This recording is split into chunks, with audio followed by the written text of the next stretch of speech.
Welcome back to another video.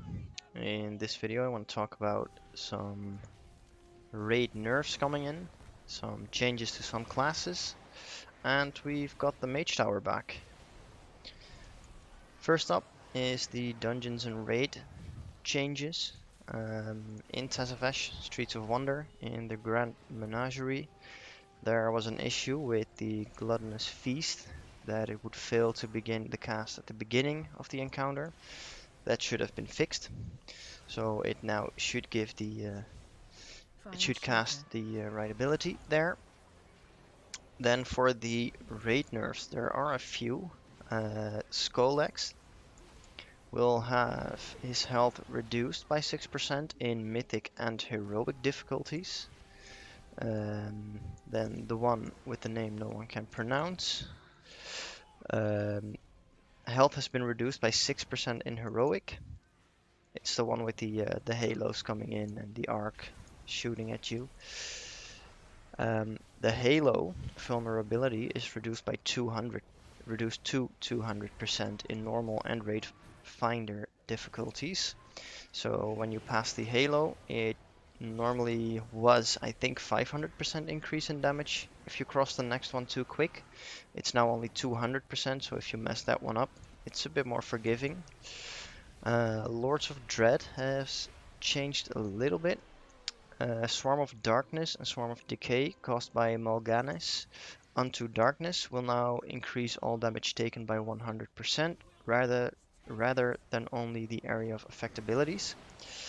The developer's note on that change says when originally creating the Unto Darkness and Swarm abilities for Lords of Dread, the idea was intended to be in the flavor of the Dreadlords turning into an actual swarm and being adversely affected by area of effect abilities, such as Flame Strike.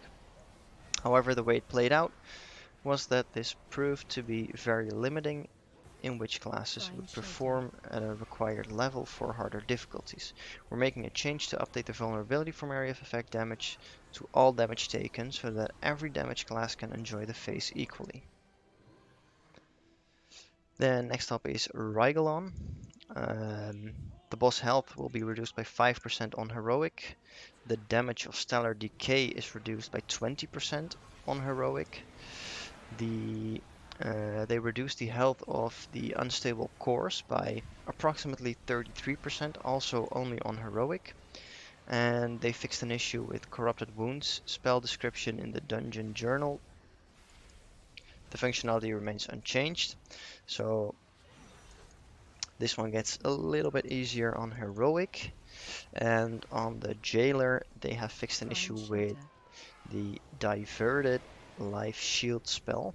The description that caused it to display the improper amount of healing, it will now properly show it heals 2% per tick. So that one has been fixed as well. Then there are some class changes. Unholy Dead Knight, they will gain a 5% increase in all damage. Guardian Druid set bonus, the 4-piece set bonus has been changed a little bit. It deals reduced damage beyond 5 targets. Feral Druids have all their damage increased by 3%.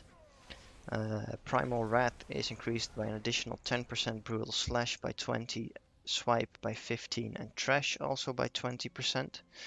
Beast Mastery Hunters gain a 3% damage increase, and on top of that, the Beast Cleave now deals reduced damage beyond 8 targets instead of 5. Mistweaver Monk's Spinning Crane Kick damage has been increased by 30%. Outlaw Rogues have Blade Flurry that will now strike nearby enemies for 50% of normal damage. This has gone up from 40%. Elemental Shemmies will get a 5% damage buff on everything. Same goes for Destruction Warlocks. Warriors Ignore Pain ignores 55% of the damage. This was 50%. And Protection Warriors gain a buff as well. Demoralizing Shout reduces the damage enemies deal to you by 25%. This went up from 20%. Ignore Pain reduces the cost of Ignore Pain to 35. This was 40 rage. The spell reflection cooldown is reduced to 20 seconds. This was 25. And Vanguard reduces the spell damage taken is buffed up to 15%. And it was 10%. So all in all, some buffs for some classes. A little bit of a nerf for the Guardian Druids, where it will now only deal damage beyond 5 target, reduce damage beyond 5 targets. And lastly, the Mage Tower is coming back. Previously they said that the Mage Tower would only be open in the time walking weeks where Legion time walking was active, which would be about twice a year. But they decided to open it up permanently, so you can go to the Legion zone, go to the Mage Tower, and do your tasks there to get the transmog set. To get it, you have to complete a special encounter, which will be a pretty hard encounter, but it is doable for sure. I have only done it on my Shemi when it was out.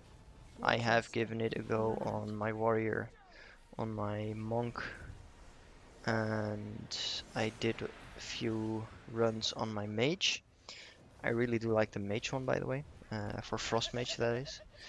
My Shemi I did as enhancement, which I really liked. It was a fun fight, um, but a really good fight.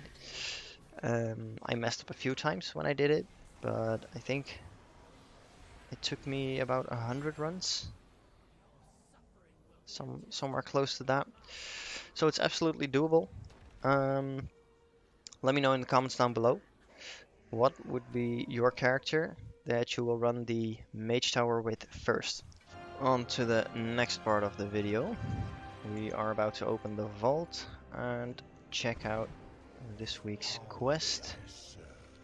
It is 10 arena skirmish battles. I won't be doing that. Let's see, what do I hope for on this character? I would like a tier piece, that would be nice. I only have one, so getting my second one would be good. Let's see what we get. It is an upgrade. This is also an upgrade. This is also an upgrade. It's all 252. Let's see what's the biggest. Crit haste. I do have crit first on that, so I lose first. And the socket. Well, the socket is not too important though. It's only the Zereth Mortis one. This one has crit and verse. I lose a bit of verse, but gain a little bit of crit and stamina, bit of armor. It's a 9% upgrade. This one is only 4%, and again I'll lose a lot of verse. I think I'll go for the headpiece.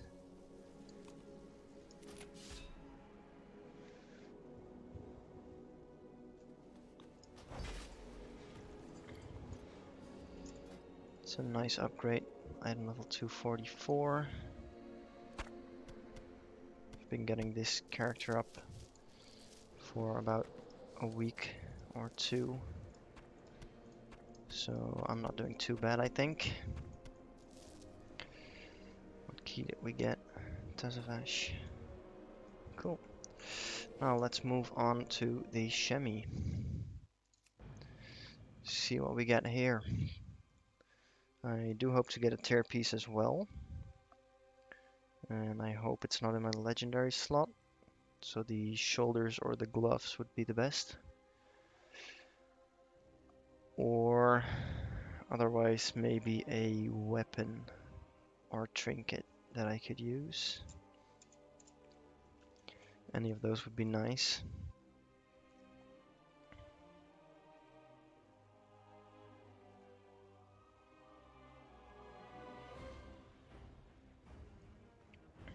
Why is this loading taking so long? Come on.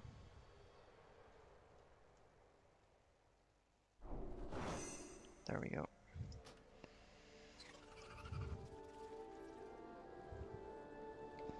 On this character I do have 6 options. The last one in the raid one is the raid finder, or the LFR, so it's only 239. The legs that I already have. Oh my god. This is... well, I won't take this one. The trinket is a 252. Damaging ability with a high chance to smell the scent of delicious soul energy, stacking up 100 times. A full stack swarm devours burst forth, jumping your target. Not sure how good this is. The cloak is not the best. 7 item levels increase for haste mastery. The haste is nice, but I do lose crit. The mastery is nice for a raiding, but yeah, not sure. Crit verse is not that great. So I might take the legs, even though I already have those. But I will have them at a 275 item level. So let's just take those. Unfortunately, not the tier piece I wanted. But it's still a tier piece, so it's all good. And we got a 13 plague fall. Now I did get my rating up to 2115. Let's see, we're in Tyrannical again, so that would be an upgrade. But I have a lot of dungeons I can get some easy rating on. So the Solius Gambit is only on a 3. Mist is only on a 13 overtime. Theater of Pain is on a 10. Plaguefall is on a 14 overtime. Streets of Wonder is only on a 2.